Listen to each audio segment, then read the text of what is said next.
खड़े हैं वो कृपया 2 मिनट के लिए बैठ जाएं। मैं आपसे कुछ बातें कहना चाहूँगा, आप उस पर चिंतन करना, मनन करना। 2 मिनट के लिए आप बैठ जाएं, सुन लें। आप इस बात पे गौर जरूर करना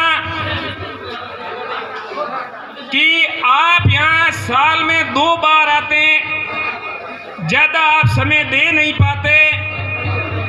लेकिन मैं आपसे बात करना चाहूँगा कि आपके पास में समय है और यहाँ विद्यालय आने वाले बच्चों के पास समझ नहीं है। समय है और आपके पास में समझ है।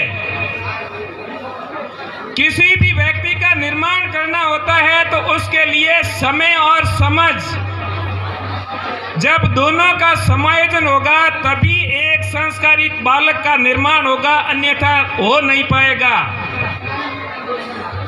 आप क्या मंसूबे लेके अपनी औलाद को विद्यालय के अंदर भेजते हैं? भेजने के बाद में आप कितनी परवरिश करते हैं, इस बात पे आप जरूर सोचना कि मैंने विद्यालय के अंदर बालक को भेजा है और भेजने के बाद में बालक ने क्या पढ़ा और क्या नहीं पढ़ा, इस पर कितने लोग चिंतन करते हैं, कितने लोग मनन करते हैं, इस बात को आपको सोचना है। केवल विद्यालय भेजने से आपकी औपचारिकता पूरी नहीं होती है। विद्यालय से आने के बाद में बालक कितने समय तक घर पे रह करके पढ़ता है, क्या करता है, इस पर आपको जरूर सोचना है। अब पहली आवश्यकता होती है किसी भी काम को करने के लिए उनके अंदर आपकी कितनी तन्मयता है। अगर आप यहाँ पे सही बैठ नहीं पाते तो इस कार्यक्रम को सुन नहीं पाते। विद्या अर्जन करने वाले के लिए पहली आवश्यकता है कि आपके अंदर सिटिंग पावर कितना है। अब सही ढंग से हम बैठ भी नहीं पाते। बड़ी बड़ी प्रतियोगिताओं के अंदर भाग लेने के लिए और उसमें महारथी हासिल करने के लिए 12-12 घंटे तक एक टेबल पे बैठना पड़ता है, तभी आकर के आप उस काम के अंदर सिद्धि हासिल कर सकते हो, अन्यथा नहीं कर सकते। इसलिए आप घर पे अपने बच्चों को बैठाने की आदत डालें, पुस्तक लेकर के। हाँ, मैं मानता हूँ कि सभी लोग हैं वो पढ़े लिखे नहीं हैं, लेकिन इस बात से पूरी तरह वाकिफ है कि अगर किताब लेकर के हम बैठाएंगे तो कुछ न कुछ वो सीखेगा जरूर। ये हमारी पहली आवश्यकता बनती है कि जब तक हमारे पास में शिक्षा और संस्कार नहीं है तब तक हमारा कोई वजूद नहीं है।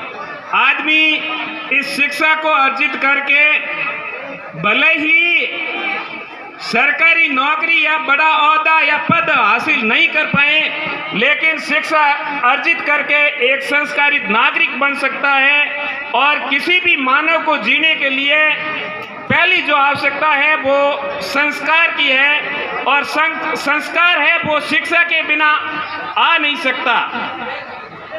अब रही बात दूसरी, अपनी बेरी गांव ग्राम पंचायत है, वो बहुत बड़ी ग्राम पंचायत है। जब हम कहते हैं और कहने और करने में, कथनी और करनी में जहाँ अंतर होगा वहाँ परिणाम नहीं मिल पाएगा, उसका रिजल्ट नहीं आएगा। मैं आपको बता दूं कि अपने गांव के अंदर नशे की इतनी बड़ी भारी लत है, चाहे गुटखे की हो, चाहे जर्दे की हो, चाहे बीड़ी की हो। मैंने जहाँ तक पाया उसके अंदर छोटे छोटे बच्चे जिनके पास में जर्दे की पुड़ियाँ मिलती है, उनके पास में गुटखे की पुड़ियाँ मिलती है। ये कहाँ से आती है भाई? बुजुर्ग लोग हैं वो तो मान लीजिए उनके अंदर नशे की लत है, वो छोड़ नहीं पाते। लेकिन जहाँ तक मैंने देखा है, युवा लड़के जो खड़े हैं, थोड़ी देर बाद आप यहाँ से जाओगे तो देखोगे कि गुटखे से यहाँ परिसर है वो लथपथ मिलेगा आपको। आप ऐसे छोटे नाजुक बच्चों को ऐसी चीजें क्यों मंगवाते हैं? अगर आपकी लत है तो आप आराम से लाइए, खाइए, लेकिन इनको तो काल के गर्त में मत डालिए।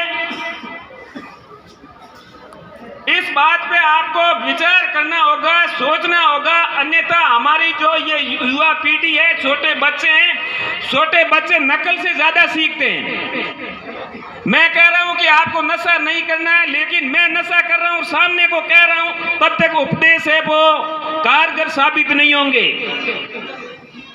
तो आप इस पर विचार कर लें, बच्चे की सही ढंग से परवरिश करें। इस दुनिया के अंदर अगर कोई सबसे बड़ी ताकत या सबसे बड़ी अगर अपनी पूंजी है तो वो औलाद है, उसके सिवाय धन दौलत रुपये कुछ भी नहीं है।